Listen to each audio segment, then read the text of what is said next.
বৃষ্টি সবে থেমেছে। বৃষ্টির জন্য বেরোতে অনেকটাই দেরি হলো, না হলে নতুন বউকে নিয়ে এত রাতে রওনা দেওয়ার ইচ্ছা ছিল না অবিনাশের। জনা ছয়েক পালকি বাহক যত তাড়াতাড়ি সম্ভব গন্তব্যে পৌঁছানোর চেষ্টা করে চলেছে। বালুখালী গ্রামের সীমানা পার করে তালডাঙ্গার তালতলায় প্রবেশ করল পালকি। এই জায়গাটা বেশ নিস্তব্ধ। রাতের দিকে ঝিঝি পোকার ডাক ছাড়া একটা শিয়ালের ডাকও শোনা যায় না। উমা অবিনাশের গা ঘেঁষে বসল। অবিনাশ হেসে জিজ্ঞাসা করল, কি হলো, ভয় পাচ্ছ? আসলে এদিকটা তো অন্ধকার, তো তাই আমার একটু ভয় ভয় করছিল। আচ্ছা, এদিকে তুমি এসেছো এর আগে কোনোদিন? শুনেছি এই জায়গার তালের রস খুব বিখ্যাত। মুখ ঘোমটার আড়ালে না থাকলে অবিনাশ দেখতে পেত উমার মুখটা এই কথা শুনে কৃষ্ণ বর্ণ ধারণ করেছে। এই কথায় সে কোনো উত্তর দিল না, কারণ অতীতের ঘটনা জানাজানি হলে ওর বিবাহিত জীবন শুরু হওয়ার পূর্বেই শেষ হয়ে যাবে। এমন সময় হঠাৎ পালকি থেমে গেল। ওরা বুঝল পালকি ধীরে ধীরে নিচে নামছে। অবিনাশের ভ্রুড়ু কুঁচকে গেল।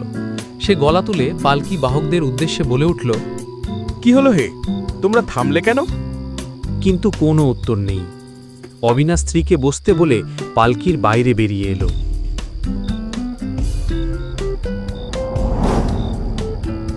কিন্তু এ কি আশ্চর্য ব্যাপার, বাইরে তো কেউই নেই।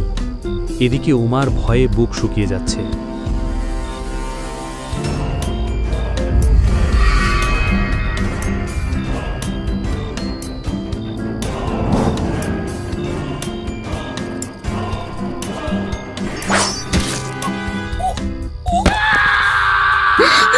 ঠিক তখনই পালকির বাইরে থেকে অবিনাশের প্রবল চিৎকার শোনা গেল।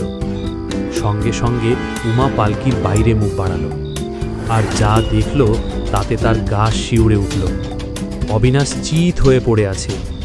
অবিনাশের প্রাণহীন দেহের বুকের বাঁ দিকে গাঁথা আছে একটা ছুরি।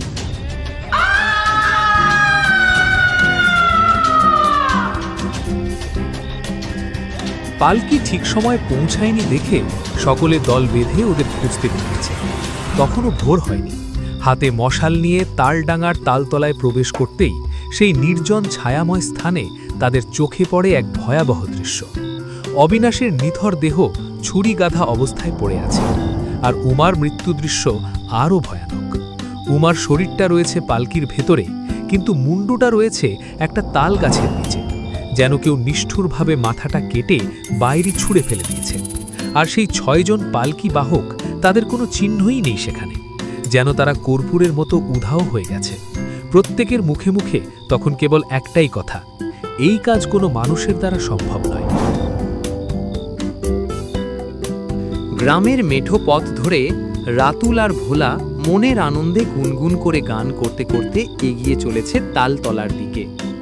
তালতলায় প্রবেশ করতেই ভোলা বলল, আরে রাতুল, রাতে কি আমাদের এ কাজ করার দরকার ছিল?